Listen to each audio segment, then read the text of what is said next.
Boa noite a todos. Amém. Nós acabamos de cantar que não há outro a quem nós amamos. Ô, meus irmãos, se tem algo que deve inundar o nosso coração, é a nossa certeza do amor de Deus. O Senhor, Ele é bom e Ele nos chama a amá-lo assim também. Deus nos chama a amá-lo mesmo quando Ele nos fere, mesmo quando a vontade dEle entra em conflito com a nossa vontade. É nesse momento quando a nossa vontade entra em conflito com a vontade de Deus, e quando nós dizemos ao Senhor que, a despeito de qualquer circunstância, o nosso amor por Ele é inegociável. É nesse momento que a nossa fé, ela se torna mais madura. Então, que Deus nos dê uma fé muito madura, porque uma fé madura produz um amor maduro no nosso coração. E é esse amor maduro que nos faz perseverar. Eu não sei se você está passando por luta, por tribulação, não sei como é que seu coração chegou aqui nessa noite, mas saiba disso, o Senhor luta por você. Deus luta por você, Ele é a nossa defesa, Ele é fiel, Ele é santo, justo, bom e verdadeiro. Ele não nos desampara jamais. Então, experimente aí no seu cantinho, sentado no banco, o eterno e poderoso amor de Deus. Jesus de Nazaré disse o seguinte, que as minhas ovelhas ouvem minha voz, eu as conheço e elas me seguem.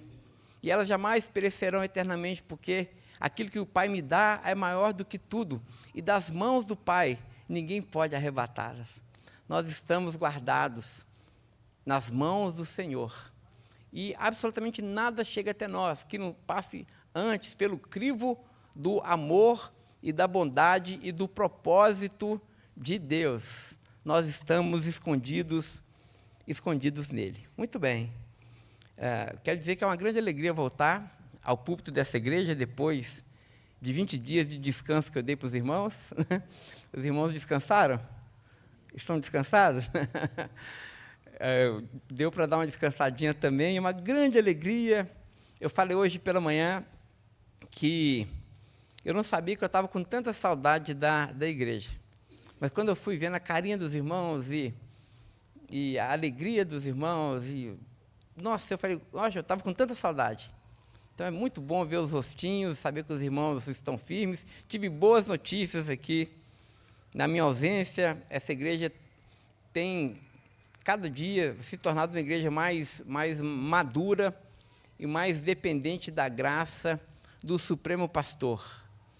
Nós não somos uma igreja pastorcêntrica, nós somos uma igreja cristocêntrica. Então, toda a nossa vida, ela gira em torno de Jesus Cristo. Ele é o Senhor e o dono dessa comunidade.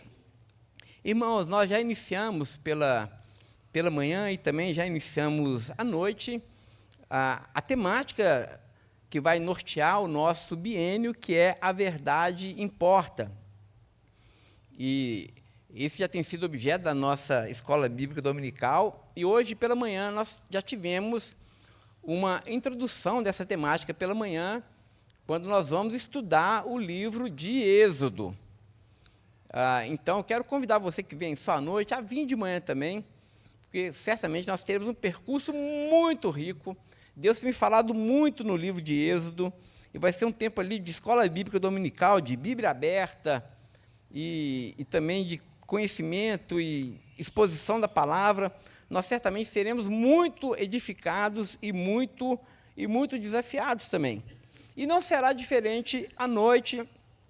Hoje à noite nós iniciamos também, a partir de hoje, uma série de exposições, uma carta que é muito especial para mim no Novo Testamento, que é a carta de Judas, ou a epístola de Judas. O último texto ali antes do Apocalipse.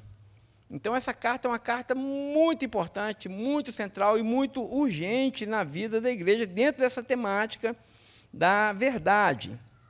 E por que nós escolhemos essa carta, irmãos? Nós teremos aí uma série de sermões continuados, então, nós vamos iniciar o sermão hoje, nós só vamos terminar esse sermão daqui a uns 6 meses, tá certo?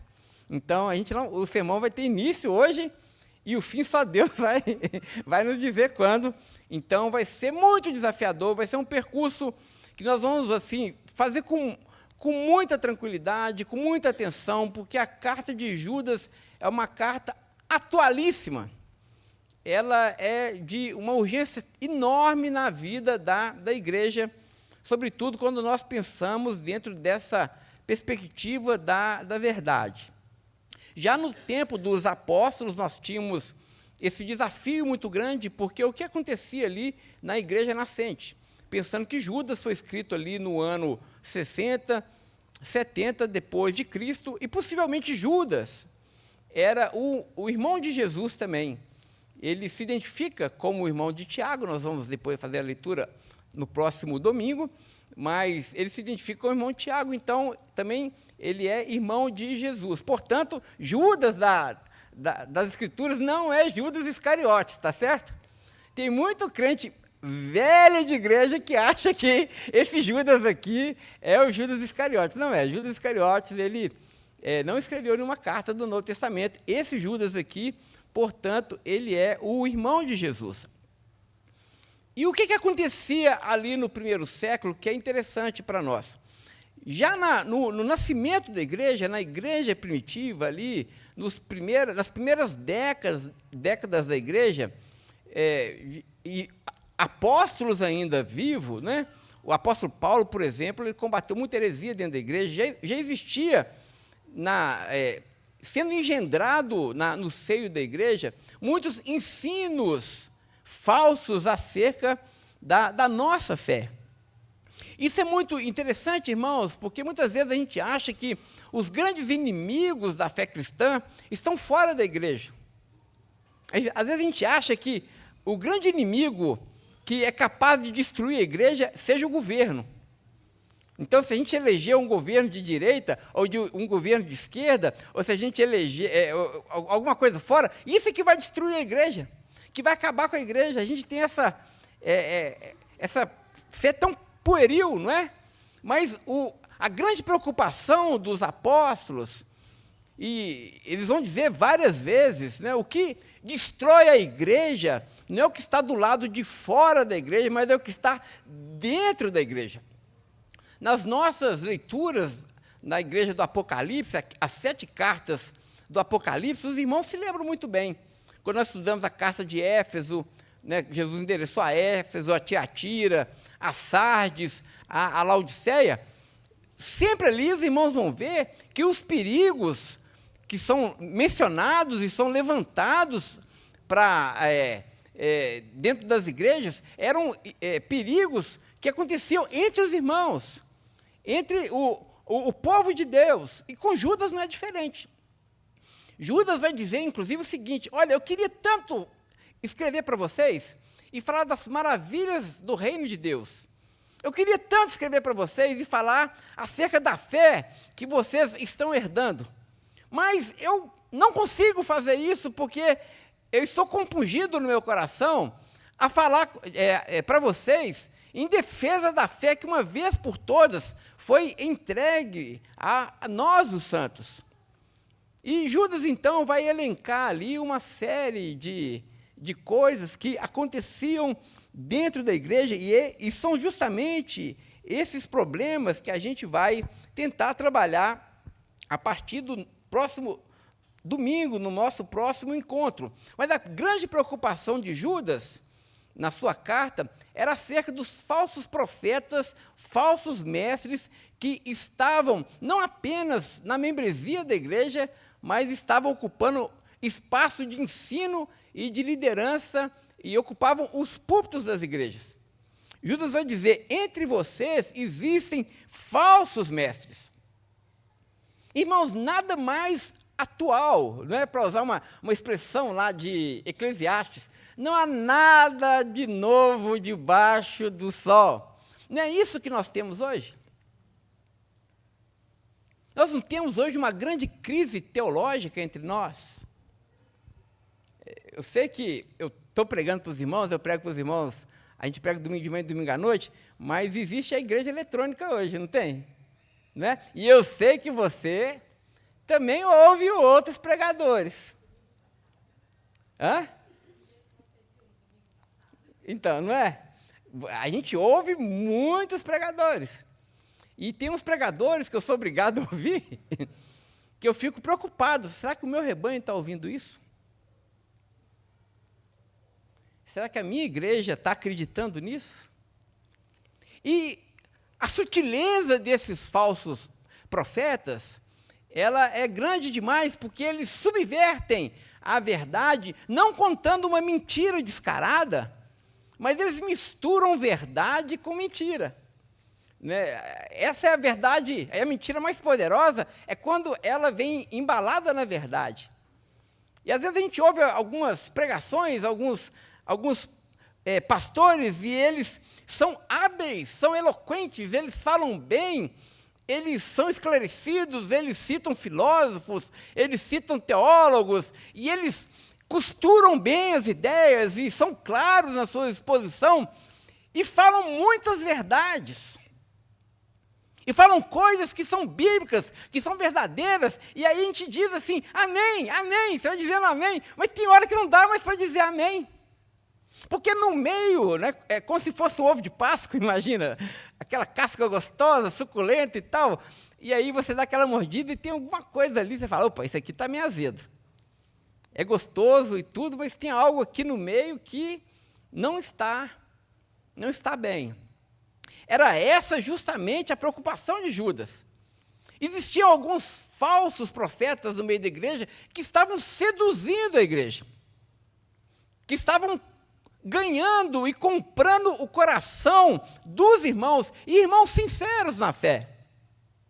Irmãos que serviam a Jesus, que queriam agradar a Jesus, mas que estavam começando a acreditar e a confessar um pseudo-evangelho, um outro evangelho, um evangelho que, embora fosse travestido de verdade, mas que, no fundo, ele induzia sutilmente ao erro.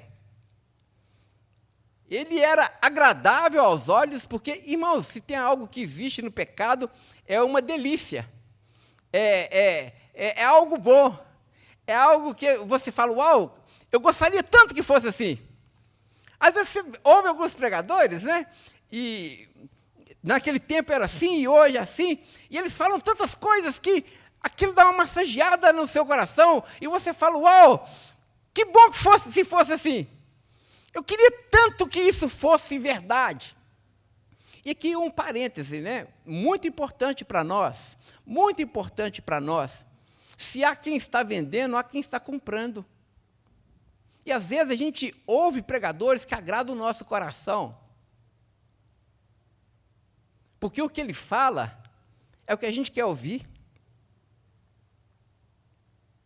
E a gente, de uma forma muito sutil também, a gente sacrifica no altar do nosso prazer, porque há uma delícia no pecado, há uma delícia no erro, há uma delícia no engano, por isso que ele é sedutor. A gente sacrifica no altar do nosso prazer a verdade. A verdade. É o tipo, me engana que eu gosto, pastor. Você finge que prega a verdade, e eu finjo que estou crendo na verdade. Mas no fundo, algo, pelo menos se nós temos o Espírito de Deus, algo vai nos dizer, você está acreditando no erro. Era justamente essa preocupação do nosso irmão Judas. Essa carta é uma carta universal, ou seja, ela não é para uma igreja específica, ela é uma epístola, portanto, que era lida em todas as comunidades. Olha só o que Judas vai dizer, eu vou fazer aqui um pequeno resumo, só para a gente entender todo o escopo da carta, para a semana que vem a gente começar a pegar item por item, mas Judas descreve esses indivíduos que pregavam na igreja com termos muito fortes. Esses falsos mestres. Esses falsos mestres que Judas vai dizer, eles viviam na imoralidade e eles incentivavam a igreja a viver na imoralidade também. Olha que coisa forte. Irmão e irmã, guarde isso no seu coração. Uma igreja doutrinariamente fraca, uma igreja que sepulta a verdade, uma igreja que negocia a verdade no altar do prazer, certamente será uma igreja onde a imoralidade vai encontrar espaço. Não tem jeito. Se nós negligenciamos a verdade, os nossos corpos irão se entregar à imoralidade. Mais ainda, esses falsos apóstolos, eles rejeitavam a autoridade espiritual dos outros apóstolos, daqueles que ensinavam antes deles. Eles enganavam os outros também com falsas promessas. Aquele negócio que nós falamos, me engana que eu gosto. Enganável é a pessoa que queria ser enganado, estava suscetível ao erro. E olha só o que o Judas vai dizer. Olha só a habilidade desses falsos apóstolos. O que eles usavam como argumento? A graça de Deus. Eles usavam a graça de Deus como justificativa para o pecado. Já ouviu isso antes? Você já ouviu alguém pregando assim, olha, Deus é amor? Então Deus te ama? Jesus te ama? Então Ele te aceita do jeito que você é? Né? Então, o conceito da hipergraça, né? É verdade, irmãos, existe uma graça de Deus que a gente é devedor a ela. E essa graça sempre nos lembra que nós não somos merecedores. E a despeito das nossas falhas, nossas limitações, nossos pecados, Deus nos aceita na sua presença. Nós não podemos jamais nos esquecer que se nós estamos na presença de Deus, é por causa da sua graça, a sua rica e espontânea graça. Mas o que a hipergraça vai dizer? A hipergraça vai dizer o seguinte, olha, viva da forma que você deseja viver. Deus te ama da forma como você é. Então, Deus não vai fazer julgamentos morais ao seu respeito. Deus não se importa da forma como você usa o seu corpo. Deus não se importa com o que você come. Deus não se importa com o que você bebe. Deus não se importa da forma como você gasta o seu tempo e o seu dinheiro. Viva a sua vida. Tenha a vida que você deseja ter, porque Deus estará te abençoando para que você tenha essa vida. Deus estará aprovando você em todos os seus caminhos. Era justamente isso aqui que esses falsos apóstolos, esses falsos mestres ensinavam. Viva a sua vida, não há pecado. Não existe pecado do lado de baixo do Equador, não é assim? Então, esse conceito de pecado é um conceito opressor. É um conceito fora de moda. Esses pastores retrógrados, obscurantistas, que ficam pregando sobre você viver uma vida santa diante de Deus, olha, eles não entendem a graça. Portanto, rejeite esse ensino e siga o seu coração, seja autêntico, afirme a sua identidade, viva da forma como você deseja viver. Deus é amor. E nós já vimos a suprema inversão disso, que nos foi ensinada por C.S. Lewis. Se é verdade que Deus é amor, e é verdade mesmo, nós não podemos afirmar o inverso, que o amor é Deus. O amor não é Deus, irmãos. O amor não é Deus. Deus é amor, Deus é ágape. Mas o amor não é Deus. Às vezes os amores do nosso coração são demoníacos. Os amores que nós acalentamos no nosso coração, os nossos afetos, as nossas prioridades, aquilo que ocupa o nosso tempo e o nosso espaço, muitas vezes são demônios. São demônios que devastam a nossa vida. Era essa grande preocupação de Judas. Judas vai dizer, eu queria falar para vocês acerca das maravilhas da vida cristã, mas eu não posso, porque existem inimigos sorrateiros que estão colocando na mente de vocês mentiras. E vocês estão acreditando nessas mentiras.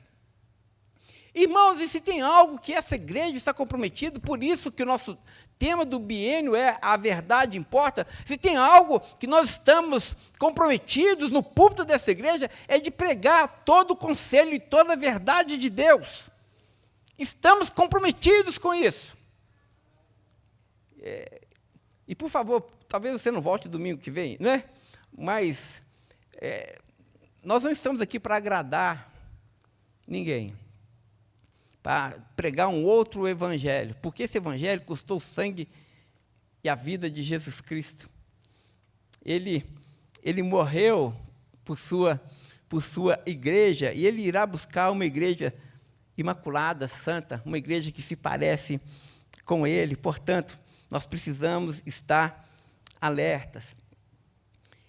E Judas, nessa carta, é muito interessante, irmãos, porque ele vai usar alguns exemplos do Antigo Testamento, e nós vamos nos debruçar sobre eles. Ele vai dizer sobre o povo rebelde lá que caiu no deserto, que é inclusive o tema das nossas pregações no domingo pela manhã. Ele vai dizer, olha, se Deus não poupou o povo, que era o seu povo, que ele resgatou das mãos de Faraó, e todos eles morreram no deserto, Deus também não há de poupar o povo hoje, se o povo for rebelde. Isso aqui coloca uma pulga na orelha da gente, porque Judas ele tem uma teologia um pouco diferente assim, ou pelo menos dá espaço para ser diferente da ideologia do apóstolo Paulo, porque se você lê o apóstolo Paulo, você se torna um calvinista convicto. Se você lê Paulo, você se torna calvinista, né? No sentido de você acreditar que a salvação, ela, uma vez que você é salvo para sempre. A gente não vai entrar aqui nesse debate, tá certo? Mas se você lê Paulo, você tem uma tendência a achar assim que você foi predestinado, você foi escolhido antes da fundação do mundo, e Deus te escolheu, Deus te elegeu, Deus te predestinou, justificou. É tudo aquilo que Paulo vai dizer lá, né? Depois glorificou. Deus já nos viu antes, nos tempos eternos, e Deus já nos viu glorificado com Cristo. Então, a gente tem essa tendência de achar isso. Mas só que Judas vai dizer, cuidado. Interessante isso. Essas duas pernas do Evangelho, porque se de um lado nós temos a Bíblia afirmando que a nossa salvação depende do Senhor, o Senhor nos salva, né? Do Senhor pertence a salvação, é a mensagem que grita fortemente no Antigo Testamento, a mim pertence a salvação, Deus é o nosso Salvador. Não é?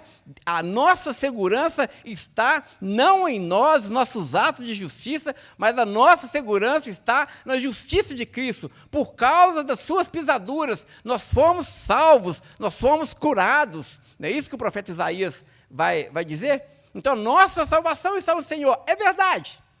A nossa salvação pertence ao Senhor. Ele é o autor da nossa salvação. Então, nós somos salvos exclusivamente pela fé, salvos pela graça de Deus. É verdade. Mas Judas vai dizer o seguinte, olha, não use essa graça de forma libertina, porque pode ser que você caia. Pode ser que você escorregue. Pode ser que você seja enganado. Olha, irmãos, que coisa interessante. Ao mesmo tempo que Paulo vai dizer que nós temos o Espírito de Deus em nós, o Espírito da verdade, profetizado por Jesus, o Paráclito, o outro Consolador que viria e habitaria no nosso coração e nos guiaria em toda a verdade. Judas vai dizer, cuidado para que vocês não sejam seduzidos pelos falsos ensinos desses falsos apóstolos. Olha que palavra de advertência para nós. Olha a nossa responsabilidade com a verdade, meus irmãos, para que a gente não fique acomodado, porque às vezes a gente fica acomodado na nossa fé, dizendo assim, eu já sou salvo, então eu posso viver de forma tranquila, porque meu nome está escrito no livro da vida, Mas esse ensino não é o ensino das Escrituras. Jesus vai dizer para nós: vocês precisam vigiar e orar. Nós precisamos estar 100% atentos. Nós precisamos ter a mente de Cristo, desenvolver a mente de Cristo, para que a gente creia na verdade do Evangelho. Portanto, existe apenas uma verdade, meus irmãos. Existe apenas uma mensagem bíblica, meus irmãos. E nós precisamos crer corretamente. Portanto, não basta apenas sentir corretamente, não basta apenas agir corretamente, é preciso também crer corretamente. Ou seja, as nossas mãos, o nosso coração, mas também a nossa mente precisam estar completamente convertidos ao Senhor. Nós precisamos ter essa mente do Evangelho. Tem um pastor, ele tinha uma piada engraçada, que ele dizia o seguinte, acerca da necessidade da gente acreditar na verdade do Evangelho. Ele vai dizer o seguinte: se você crê em um Cristo genérico, porque tem um Cristo verdadeiro e tem um Cristo genérico. Já ouviu falar do Cristo genérico? O que é um remédio genérico? É um remédio similar, não é assim? É um remédio que, se você toma de marca, você sabe o que é um remédio bom. Se você toma um genérico, ele é mais ou menos eficaz, né? Então, ele vai dizer, olha, cuidado se você crê no evangelho genérico. Porque se você crê no evangelho genérico, você acaba acreditando em um Cristo genérico. Um Cristo de faz de conta. E aí você abraça uma salvação de faz de conta também. Se você crê num Cristo errado, você abraça uma fé errada e crê numa salvação errada. Aí ele vai dizer assim, quando você morrer, você desembarca no céu errado.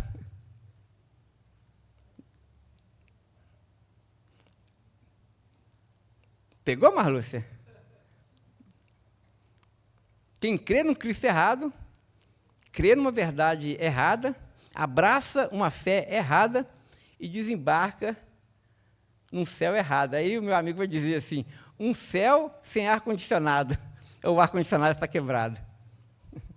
Muito quente. Olha a nossa responsabilidade como cristãos. Então, eu queria desafiar os irmãos o seguinte, o pastor é responsável por aquilo que ele prega aqui nesse púlpito. Irmãos, isso me faz tremer. Eu lembrei até do Douglas. Estava conversando com o Douglas ontem, ele falou, não, pastor, domingo passado eu até passei mal, que eu fui pregar e tal, né? Aí, dá calafrio, dor de barriga, cada um tem um sintoma diferente. Eu falei, Douglas, todos os domingos eu sinto a mesma coisa. Vai me dando agonia na hora que o louvor está acabando, que eu fico assim, não acaba não, Adriana. Tenho certeza que vai acabar o louvor, porque eu vou ter que pregar. Mas sabe por quê? Porque eu sei que Deus vai me pedir conta.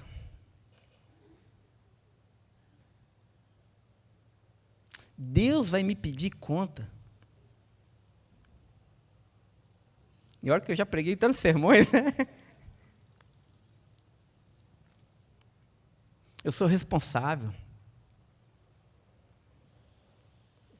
A palavra do Senhor diz, aqueles que conduziram muita justiça brilharão eternamente, tal, tal, tal. Mas aqueles que conduziram erro também, às vezes estão reservados às negritudes do abismo, né? Então, ser pastor não é um lugar que a gente gostaria muito de estar. Pregar o evangelho não é um lugar muito confortável para estar. Mas, você que está me ouvindo, também é responsável. Vou repetir. Eu sou responsável. E vou prestar contas a Deus. Por cada palavra que eu prego. Mas você que está ouvindo, é igualmente responsável por ouvir a palavra, comparar com a verdade eterna da palavra de Deus e em oração e em discernimento, você receber aquela palavra ou não. Somos responsáveis pela fé que nós professamos individualmente. E como igreja, comunitariamente, nós somos responsáveis pela doutrina que nós professamos nessa igreja. E mais do que isso, eu digo aos irmãos, e assim a gente encerra, muito mais do que apenas confessar uma doutrina. Nós somos responsáveis, meus irmãos, preste atenção. Amanhã é segunda-feira, depois vem a terça-feira, vem a quarta-feira, quinta-feira, sexta-feira. Preste atenção, nós somos responsáveis por colocar a nossa fé em prática.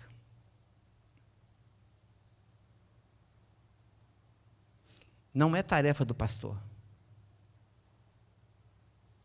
É uma tarefa que cabe a cada um de nós. Crer é viver. Crer é viver. Incredulidade não é demonstrada na nossa confissão. Incredulidade é demonstrada na nossa ação. Que a gente pode confessar no domingo à noite as verdades eternas da palavra de Deus. Nós cantamos tantas verdades aqui nessa noite, não é? Mas a incredulidade do povo de Israel lá no Egito não era tanto na confissão, eles tinham uma confissão boa, eles tinham um bom mestre que era Moisés. Mas a questão era que o povo tinha uma dissonância entre confissão e prática. Entre aquilo que eles diziam acreditar e aquilo que eles viviam. É o famoso ateísmo prático. O ateísmo clássico é o seguinte, é você crer que Deus não existe e viver como se, de fato, ele não existe. Mas o ateísmo cristão é o ateísmo prático. O cristão crê que Deus existe, confessa que Deus existe, assim como os demônios também. Os demônios também creem que Deus existe. E tem uma teologia refinada e confessam que Deus existe. Mas os demônios são ateus práticos, irmãos. Porque os demônios, embora não obstante eles creem que Deus existe, eles não obedecem. E o ateu prático, o cristão ateu prático, ele crê que Deus existe, mas ele vive como se Deus não existisse. Confessa com os lábios, mas nega com a vida. Então, nesse estudo aqui de Judas, se você tiver coragem de voltar domingo que vem, nós vamos ser muito confrontados, porque Deus vai mexer nas nossas gavetas.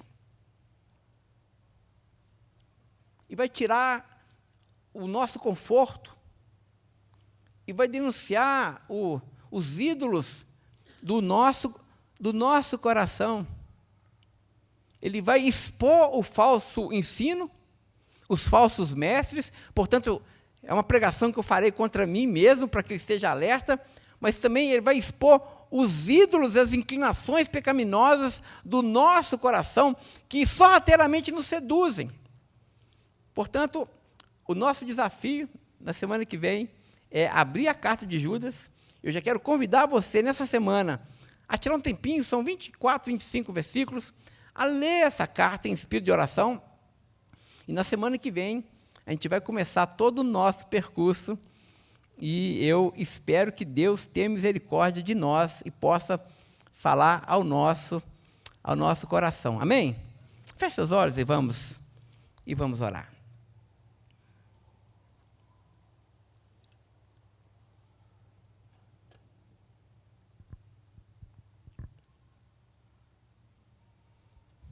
Amém. Aproveite e ore pela sua vida. Aproveite e ore pela sua fé. Se essa palavra fez sentido para você, ore sinceramente e peça, Senhor, Eu quero crer no Evangelho corretamente. Senhor, eu quero viver uma vida que te agrada. Senhor, eu quero viver essa verdade. A verdade é importante para mim. E permita que Deus fale contra você.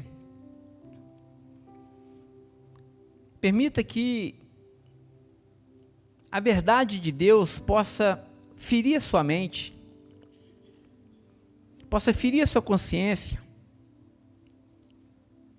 Permita que a verdade de Deus possa te acompanhar durante essa semana. Que à medida que nós formos sendo expostos a essa luz da palavra de Deus, a gente não corra para as trevas, mas que a gente deixe que essa luz venha nos queimar, venha nos iluminar.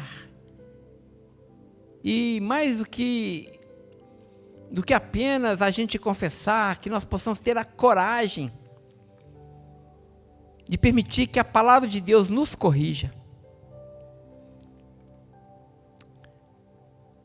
Se você tem algum ídolo que você já identifica na sua vida, seja o sexo, seja o prazer, seja o dinheiro, seja o conforto, seja a saúde, seja o corpo perfeito, seja o seu marido, sua esposa, o seu romance, seus filhos. Se tem alguma coisa que tenha ocupado o lugar que pertence ao Senhor na sua vida, já comece apresentando ao Senhor, pedindo para que Ele traga libertação, para que Ele traga cura, para que Ele traga conversão aos nossos corações, para que Ele nos salve. A salvação vem do Senhor, a libertação pertence ao Senhor. Ó Senhor, que nessa nossa caminhada, que nesse percurso que nós iniciamos nessa noite, que o Teu Santo Espírito, Pai, possa nos guiar, que o Teu Santo Espírito possa nos levar por esse caminho tão pouco trilhado, Senhor, por esse caminho tão estreito, Deus, mas que certamente conduz à vida eterna. Ó Deus, tira de nós toda inércia, toda indolência, toda negligência, toda a frouxidão, toda a mornidão, Senhor espiritual. Que a Tua verdade venha trazer fervor ao nosso coração. Que ela venha avivar o nosso amor por Ti, Senhor. Que a exposição da Tua verdade, da Tua palavra, venha realçar a beleza de Jesus entre nós. E que essa beleza seja tamanha e alcance total lugar nas nossas mentes e nos nossos corações. Ó Deus, e que essa beleza, esse amor, essa graça, essa verdade possa exorcizar dos nossos corações todo ídolo, Senhor. Ó Senhor, acende em nós a chama. Assim como no tabernáculo a chama deveria arder constantemente no altar e jamais deveria se apagar, Senhor, que a chama da Tua palavra, da Tua verdade, possa arder nos nossos corações e que essa chama jamais venha se apagar. Ó Pai, eu oro pelo meu rebanho nessa nossa caminhada, para que o Senhor nos dê uma igreja madura, Senhor, uma igreja experimentada, Deus, uma igreja que Te ame para além das bênçãos, para além dos confortos, para além dos projetos que muitas vezes tomam o Teu lugar, Senhor. Ó Deus, faz-nos olhar para Ti. Cativa o nosso coração com Teu amor, atrai-nos com as Tuas cordas de amor. Atrai-nos a Tua presença, Senhor, como noivo atrai a noiva para a sua câmara. Atrai-nos, Senhor. Nós somos do nosso amado e o nosso amado é nosso.